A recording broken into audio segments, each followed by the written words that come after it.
Okay. Hi there, Steph. Just wanted to let you know that this session's being recorded. Are you okay with that? Yeah, that's fine. Okay. Thanks for joining us today for our workshop on your blooming garden. And it's actually Seniors Week, but you don't look like a senior, but all are welcome anyway. So thank you for joining. I'm Um, excited. I can't wait. oh, that's good. So you're clearly a garden enthusiast. Starting out garden enthusiast. Oh, that's good. Well, this is a great session for you to join. Um, so what we're going to be doing today is we're just going to be having a bit of a look at our PowerPoint. There's a little video to watch and plenty of time for sharing and asking questions. Sure. But just a little bit about MCC. We are a community college and we run free workshops like this during Seniors Week and Adult Learning Week and a few other events that we have throughout the year. We have lots of different courses you can do as part of our leisure and lifestyle.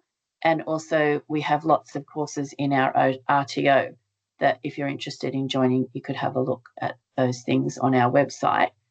A little bit about safety. If we were in class, obviously we would be talking about more things about the building and evacuation, but just when we're at home, sitting at the computer comfortably, making sure that we're not causing any strain on our neck or anything like that. Your computer's set to the right height. And of course, in the garden, there's plenty of safety things that we will be talking about throughout our PowerPoint.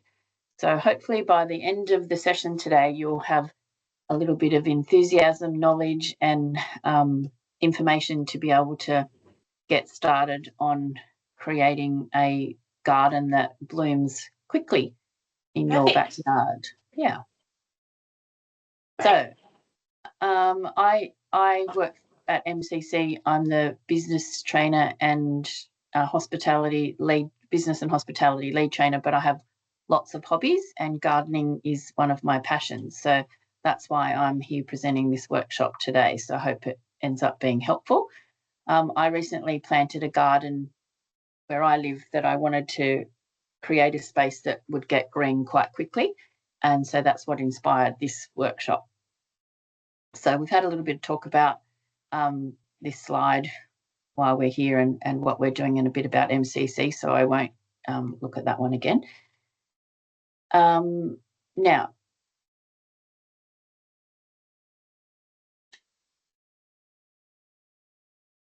sorry, I'm just getting my PowerPoint set up a little bit better.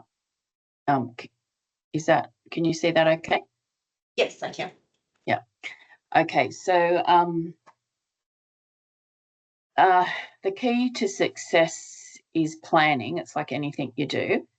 So we're going to be looking at each of these points in our planning.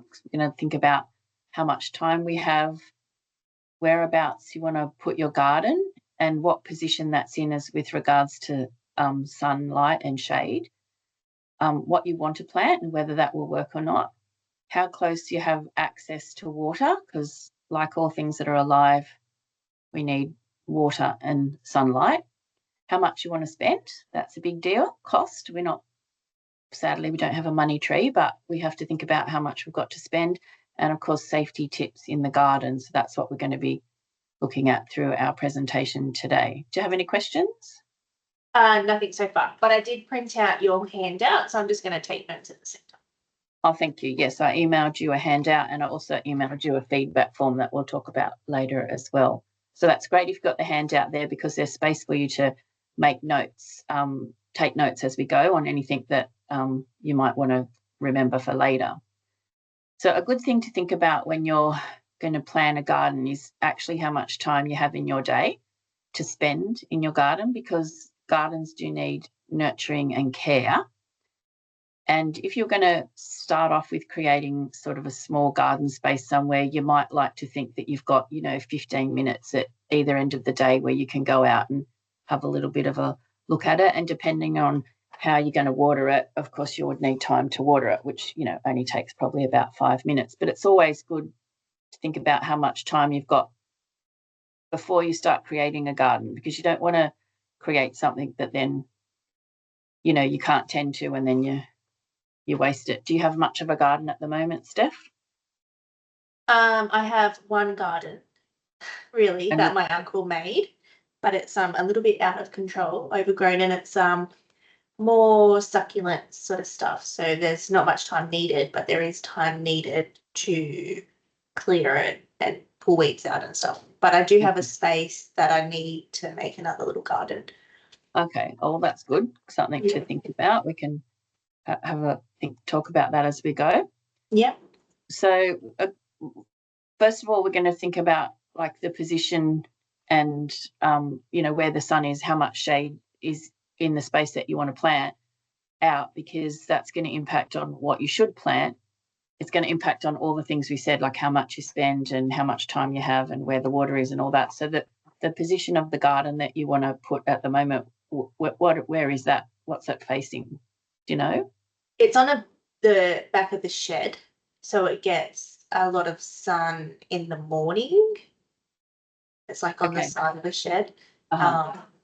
So it doesn't get much shade either. Does it get sun in all day or just in the Nearly morning? all day, yeah. The Until thing right at the end. Yeah. the thing you have to consider about if you're planting up against a shed is that a shed gets quite hot. Yeah.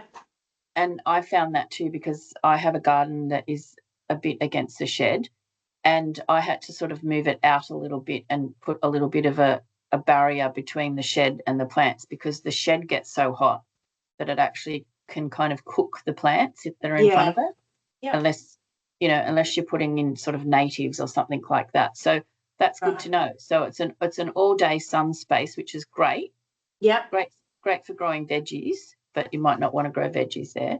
But it's an all day sun space, so you have to plant something that's fairly hardy there, not something that can withstand that. So that's something to think about. So when you Because go I to do like hydrangeas, but I know that you can't plant them there. So that's what that's it's been a you little could you while. could That's why I you took could the picture. Yeah. okay, you could plant some layers and have hydrangeas in the front of the layers, Okay. which is something to think about. So we'll talk about that a bit more. So Sure. planting with plant types and colours. So that's something to think about. So what colour is your shed? Great. Grey. So just wondering, Steph, did my view change now, or is it still the same for your PowerPoint? It says what you plant. Yeah. Okay. Yeah. Yeah. So it's grey. So you might want to think about, colours that will work well with grey. Obviously, green works well with grey. But I'm just thinking, for a shed, if you were going to plan a garden, because you're the only one in my workshop today, obviously I can spend a little bit more time thinking about your particular situation. If you're planting up against a shed, it would be nice to have 3 layers, one that's a bit taller, one that's a bit shorter, and then something in front of it. That is the most attractive way to plant a garden, with some height, and then some sort of shrubbery, and then some flowers. The height and the other bit can have flowers as well, but it's a nice opportunity to think about planting something really hardy. Say, I don't know if you know what Mariah is. Do you know what Mariah is? No. They call it mock orange. It looks like an orange tree, but it doesn't get oranges on it. Okay. And it's used a lot for hedging, and it gets a pretty white flower on it that smells like orange blossom. It's really pretty. Nice. It's really hardy, and it would survive with that heat behind it. Okay, so is that Mariah? Did you say? Yeah, Mariah. So just don't worry about how to spell it at the moment. Just write down Yeah. that. I spelled it like Mariah Carey. Yeah. I don't think that's its botanical name, but that's what it's called if you go to Bunnings or something. And if you planted some Mariah and you spaced them out about 750 in between each other, so 750, 3/4 of a metre between each other, then they'll grow up nicely, and you'll get a nice green barrier to block that immediate heat from your shed onto the plants that are going to go in front of it. So that's a good example. There's other things I could think of, but that's actually the prettiest one it gets a flower on it, which is nice. I always like greenery that gets a flower. Yep. But that's just an example that you could have there. Sure. Now, something to think about is if you're going to plant this garden near your shed, where's the tap? Where's the closest tap? That's probably just a couple of meters, but the hose does reach. It's not that far. Okay, if you're putting in a new garden, you can irrigate it and have it on a timer really easily, and it's the most inexpensive thing you could do to be sure that your garden is going to survive when the days you forget to water it, because particularly a new garden, it needs to get regular water and regular food. Yep. So you can buy in Bunnings this small sort of black tube. It comes rolled up, and it's just called garden irrigation. And I can send you the links to these things when we're finished. And like pretty much for $100, even less than $100, you could set up a little irrigation system for your garden, and you could have it on a timer and tell the timer to turn it on for example, 5 minutes in the morning and 5 minutes at night.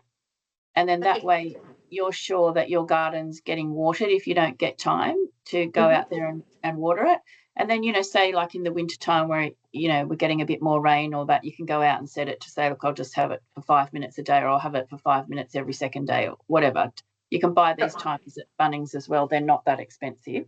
And it's probably, for a new garden, it's probably one of the best investments you could make would be getting some irrigation and a timer. I can't say enough how much that makes a difference in your garden. Okay, perfect. Yeah. And I just have to say, I do have a dog. So is that Mariah dog friendly? Yeah. Yeah. It's fine. However, the irrigation might not be. We'll see. What you do is you just sort of bury it a little tiny bit, the irrigation. Yeah. And then it's just sort of like a round black pipe, like a hose. And then you stick these little long spout kind things, of spout things in, and then it's just got the little sprayer on the top. So yeah, you could put it sort of in behind where the dog can't sort of get to it. Yeah. It's important to think about plants that are pet friendly if you've got a dog and you're planning a garden. Yeah. So budget. So this is a big question. It doesn't matter how big your budget is or how small your budget is. You can still come up with a pretty garden. Like if you do succulents, you'll well know that you can make many more succulents out of succulents, and it doesn't cost you anything. Yeah, that's it. Well, they're like that. There's lots of other plants you can plant that you can get little cuttings from, or strike them, or you can buy sort of smaller plants and then wait for them to grow. You can buy bigger plants if you want it to look more established. Sorry, go on. Oh, yeah, sorry.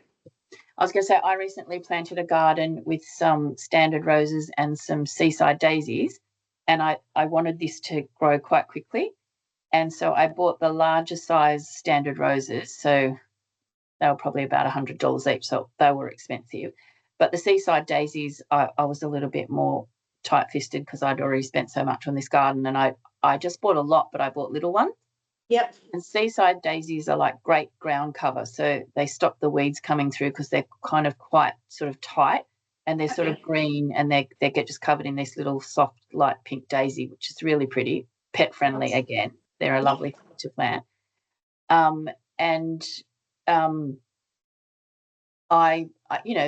were probably like $3 each, and I could buy 10, and then within a couple of months they kind of that was I planted that in October.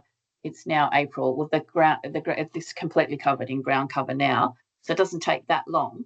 But within a few weeks it starts to sprout and looks pretty, and it comes up quite good. There's plenty of other ground cover plants like that as well. That's just one example. You could have Mariah, then you could have hydrangeas, and then you could have seaside daisies in front of them. Something you could have for an example. Nice. Yeah. Sorry, I'm just going to write that down. So the Mariah is going to block that sun. And even behind the Mariah on the fence, you could put just a bit of lattice going across behind the garden. Yep. That just gives it sort of one more barrier of heat protection. You know, you could even put a vine on the lattice if you wanted to, but it doesn't have to be the lattice, the whole. I'm just talking, say, about a metre along the bottom. You could put lattice, then you could put the mariah in front. You could put the hydrangeas in front of that, and then you could put some seaside daisies, or you could put agapanthus. You could put any daisy that's on growing. Some daisies are kind of just live for the summer and then disappear, but others, the flowers disappear, but the bush stays green, and they're quite pretty. And I mean, that's a seaside daisy. Does that? The seaside daisy does that. There's lots of daisy. I think in Australia we have something like, there's like more than 1,000 different daisy varieties. There's like a lot of daisy varieties. I'm pulling the number out the air, but it's like a lot. And they're all native to Australia, which is, you know, they're good. So they're hard growing. So they like the sun, and that, you know, they do well. Perfect. So thinking of a budget, just say you were going to make a garden that was sort of 5 meters long, and you're going to you would need, say, 50 divided by 750 is about, say, hang on a sec, 50 divided by, I have to do that on my calculator. 50. So I said if we had a garden that was about 5 meters long and you're going to plant a tree, you need about 6 or 7 trees. So just say you had seven mariahs. So that they could cost anything from, they're going to cost, say, around $30. You could buy a mariah tree for $30. Okay. So that's 3 7. So that's $210. Just say you're going to have your piece. You're going to have your piece of lattice behind that's 5 meters long. I've got no idea how much that will cost. It's not that much. Just say $100 maybe. Yeah, you probably have some lying around at home somewhere anyway. And then if you're going to buy your hydrangeas again in front of that, you would probably need at least one every metre. So say you need 5 hydrangeas. They could cost anything from, you know, $20 to $50, depends how much you want to buy them, how big they are. And then, of course, your seaside daisies you might want to plant in that area. You might want to put, say, like maybe 10 or 15, and they could cost anything from, say, $5 to, you know, $15, depending on the size and depending where you go to as well. If you're in Sydney, it's a bit of a way for you from the mountains, but there's a nursery called the Australian Nursery on Annan Grove Road, and it's a bit of a wholesale place. The public can go there, and it is actually in my experience, the cheapest place and best place to buy if you're doing a garden. If you just want to keep bits and pieces, sure, go to Bunnings. But if you're doing a garden and you're going to be spending $500, that's where I'd be going. Okay. And would you do that sort of garden in like a raised garden bed, or would you do that on the floor? No, I wouldn't do it in a raised garden bed. I'd just do it on the ground. Yeah, if there was grass there, I would just get my shovel, just dig out the grass. I'd then fill it up with really super good garden mix. I wouldn't particularly care. I'm into things being certified organic, but for this garden, I wouldn't really worry about that. I'm not going to eat it, so I wouldn't worry about it. I would just get super good garden mix. Yep. And I would also get some feed. With the food, I might go for something that's a little bit more organic to use, because you got your dog and, you know. Yeah. But I would get there's a variety of different foods you can get, which I can send you some links to as well. You can just pick them up at Bunnings or wherever. Sure. And I would feed that garden, unless you had some compost going or things like that where you've got your own food, which I'm not sure. Do you have that? No. Yeah. So you'd be wanting to feed this garden. Initially, I'd be feeding it about once every. I'd feed it when I planted it, and then I'd probably feed it every 2 weeks for about 6 weeks, and then after that, I'd just probably feed it about once a month. Okay. Which it might be just like pouring on with a watering can some liquid fertilizer, or sometimes I use this sort of something in a bag. It comes out like sort of sandy pellets, and I just sprinkle that underneath it. Mm-hmm. So, yeah. It's really important to have super good soil when you're starting a new garden. So when I dig the grass out, I just sort of dig a little bit of the dirt out, and then I'd replace it. And the soil would be a little bit raised up, like say your grass is flat, the soil will end up being like, about 4 or 5 inches above that. And you don't have to put a garden edge around it. You can if you want, but you don't. You can put just some whatever edging you want around it, or you can just whip a snip around it when you whatever works for you. Yeah. Okay. To start with, if you didn't want to spend that money, you wouldn't have to do it. But if you want to make it easier for yourself to maintain, you could just put some rocks, or you could put a garden edge, a straight one, whatever you like. Okay. So for your garden so far, I think if you're going to plant that garden, if you had $500, you could do it with an edge, with your plants, with your soil, with your lattice, and probably have some change. Oh, awesome. Yeah. So there's different products you can buy, to use in the garden. And there's, we're thinking about pesticides and herbicides, which can be quite toxic. And that's where I say, although I didn't,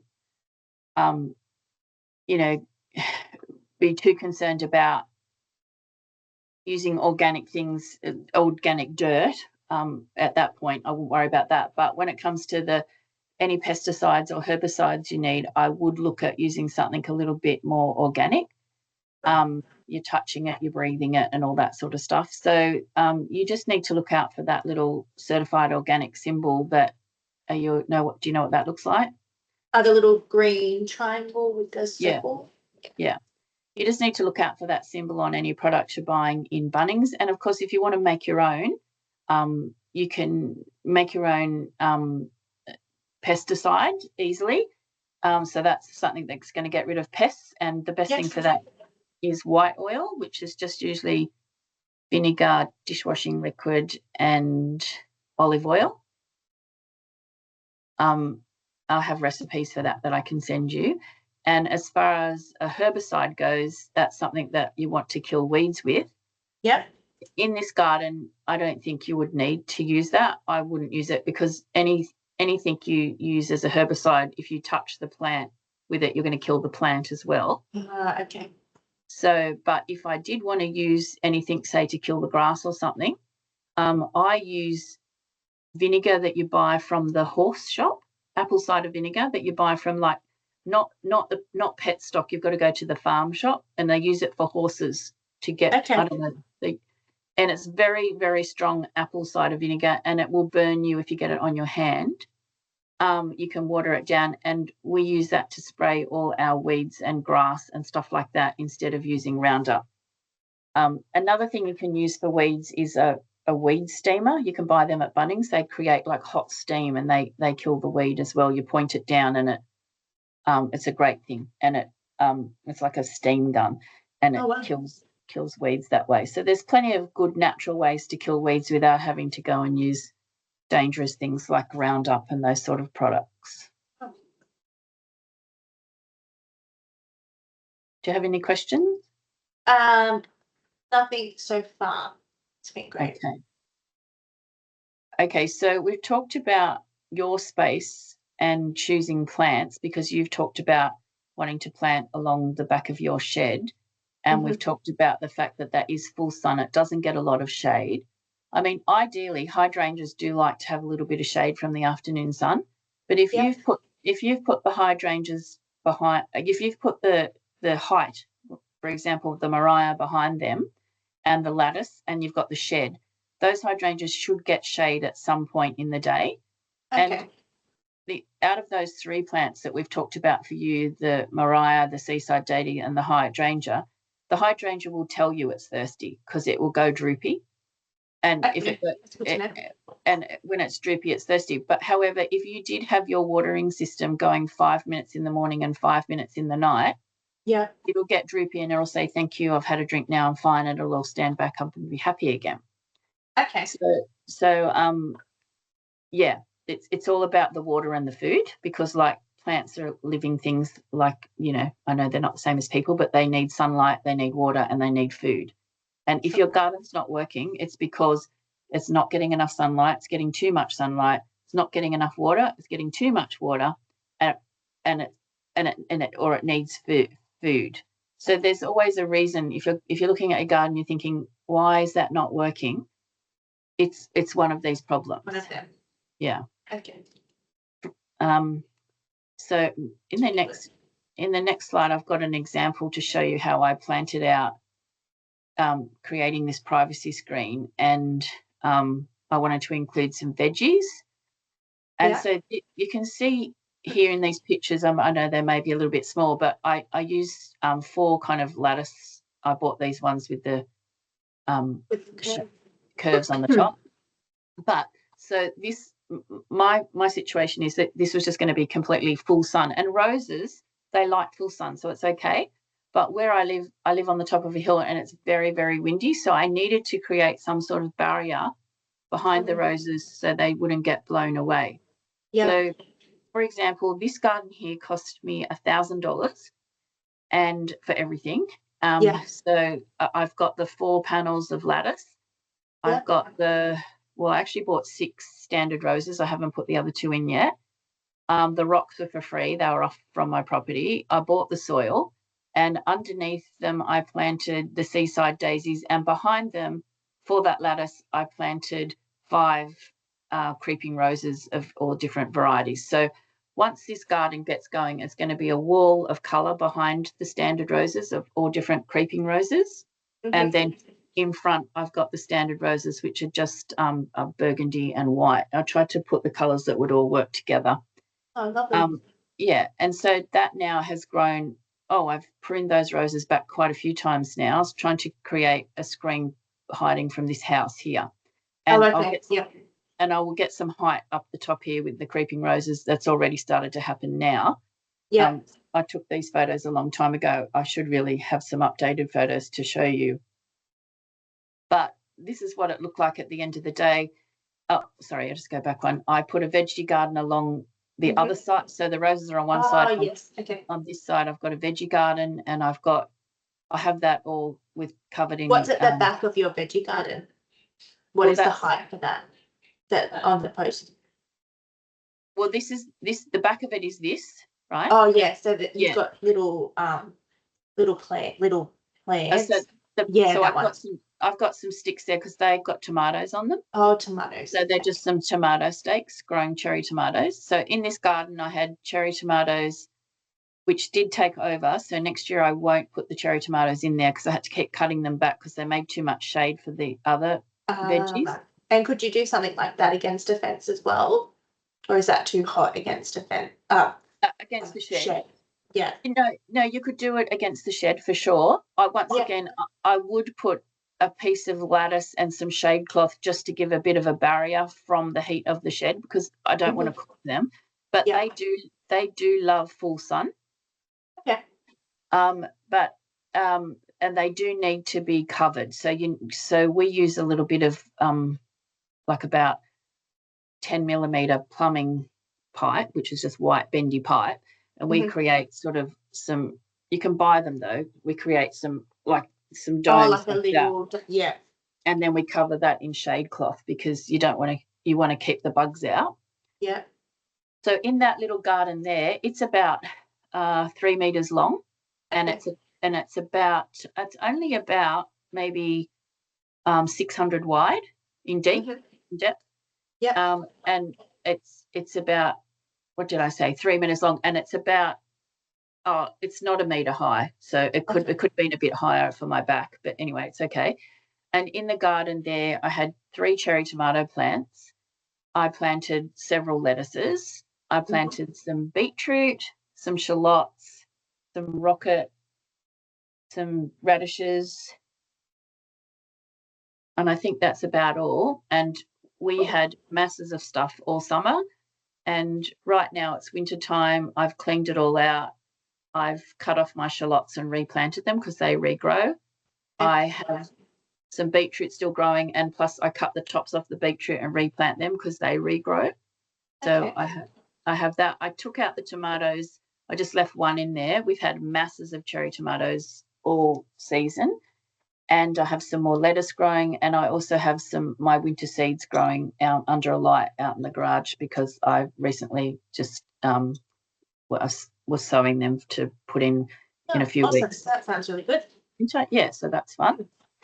But with this garden here, that is all certified organic soil in the veggie garden because I'm going to eat it. So I'm pretty careful about that sort of thing. I don't mind in the garden not using that, but I do go and get a ton of really good garden mix.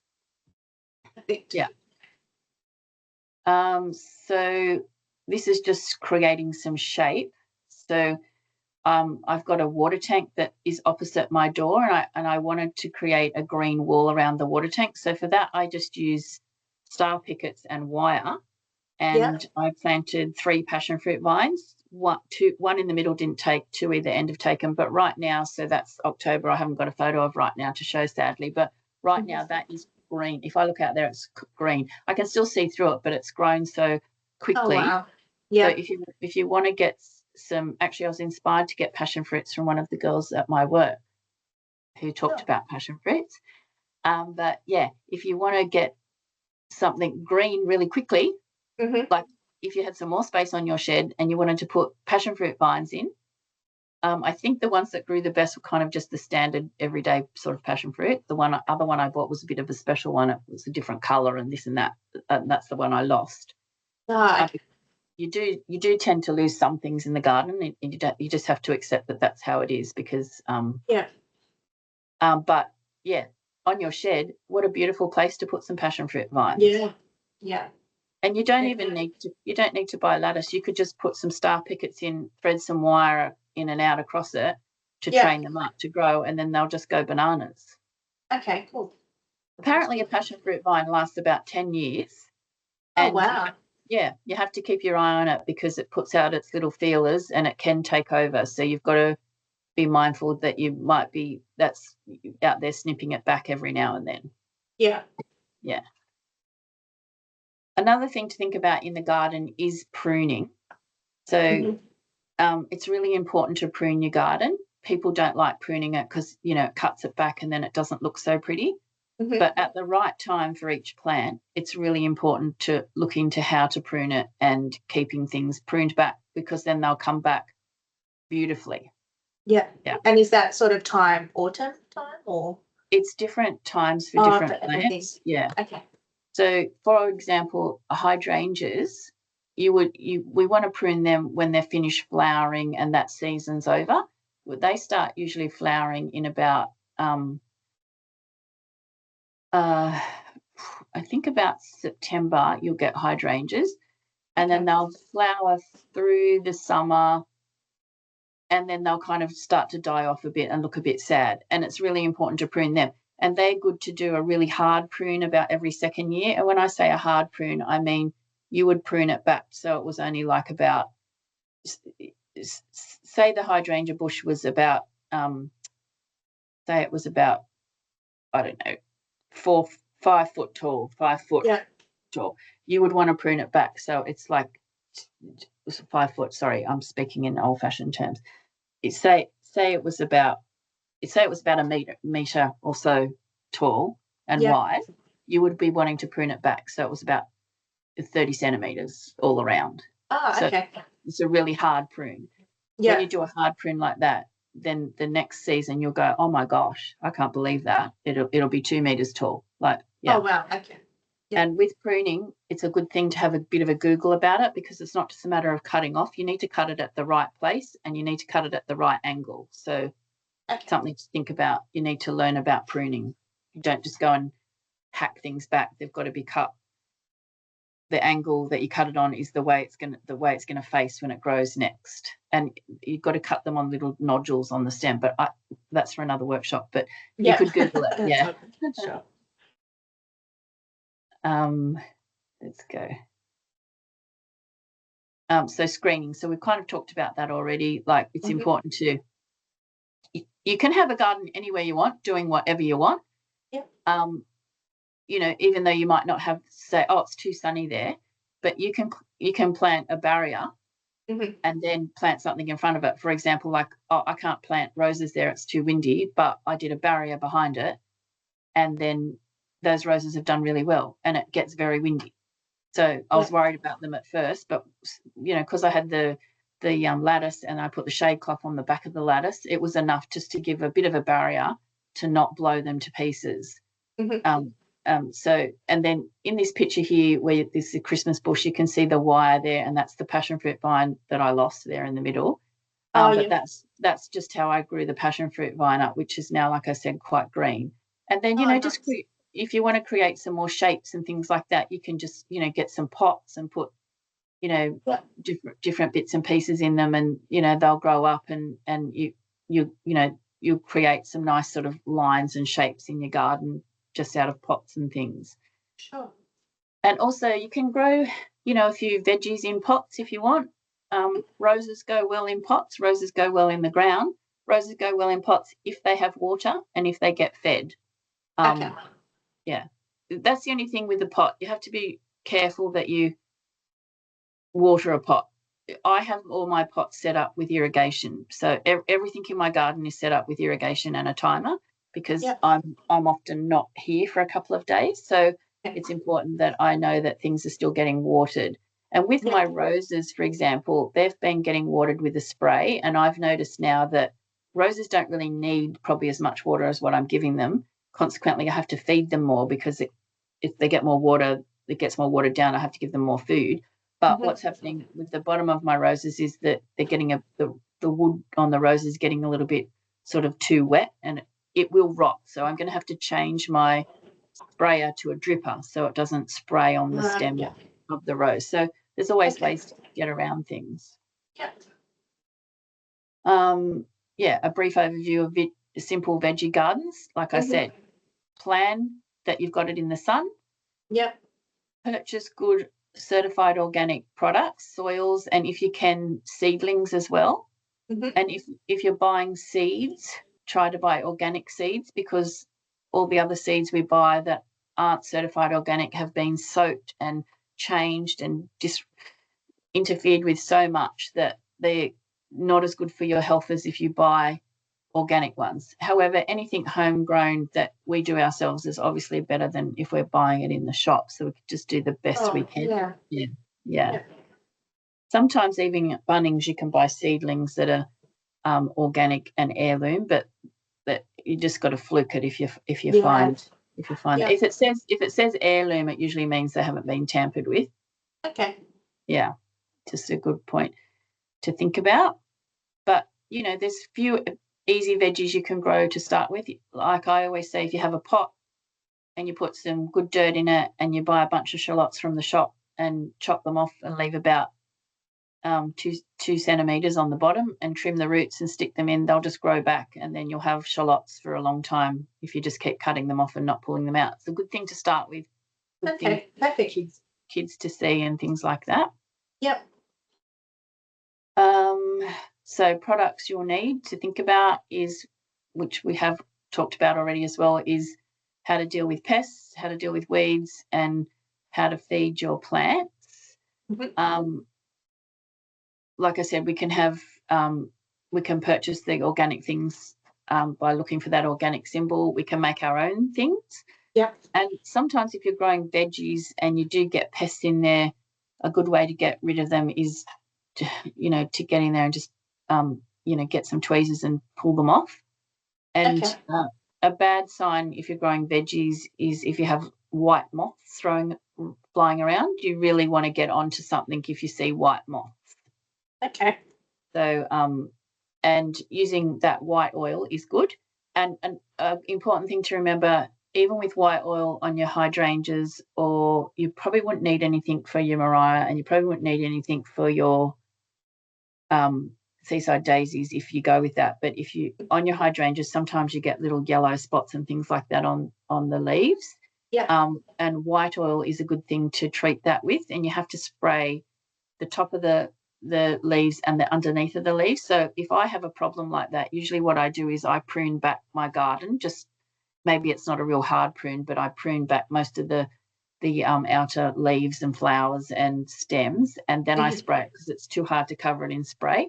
But white oil is a homemade white oil is a good one to deal with that. So you just got to keep an eye out for your plants. If you see like little yellow spots start, if you treat that ASAP, then you won't end up with as much of a problem. Okay, cool. So questions and feedback. Were you thinking if you were going to plant a garden, say along your shed wall, did you have any idea of how much that might cost? Or no, I had no idea. So that was good. And I'm so inspired. But now the question is, do I do a veggie or do I do a garden? But then I think I've got another fence bit at the front of my house that would, I think the Mariahs and the Seaside and the hydrangeas would do really well and look really good there. Yeah. So then I'll do my veggie garden, which I've always wanted to do a veggie garden. Yeah. In against the shed. Okay, that sounds like a plan. And veggie gardens are much nicer if you do them. Well, they're not much nicer. They're just easier on your back because you're kind of out there. A bit higher. Yeah, if they're a bit higher. Yeah. Yeah. Yeah. Yeah. So with your veggie garden, the metal bit, where did you find that? Well, my husband's a bit of a handyman, so he just makes everything out of whatever we have. That was just a bit of corrugated iron. Okay. You only need a bit of corrugated iron, but you need some posts to get into the ground so it doesn't sort of buckle. Yeah. Or you can buy just raised beds in Bunnings. That's where it gets expensive if you start. Because I sort of looked and it sort of turns me off, and it's not what I want. Like, doesn't look like what I want. But yeah, your one was really. Well, if you picked out some corrugated iron the same colour as your shed, that would look nice, wouldn't it? Yeah. So, I mean, you can just maybe, you can probably go to the tip shop and buy a piece of corrugated iron from the tip shop for nothing, or you can go to Bunnings and buy a bit, and then you just need some timber posts to, well, my husband built a frame first, I think, and then put and that goes into the ground sort of quite sturdily. Sometimes he might cement them in or not, I'm not sure, and then he puts the iron on the front of it. Yeah, perfect. You can build it out of anything really, whatever you've got lying around, or but raised beds do cost a little bit of money, but then once you've got them, you've got them. Perfect. So you've been inspired? I have been inspired, and I really enjoyed the session, learning about the veggies as well as just a normal garden. I'd love to have a garden, but I'm not a gardener.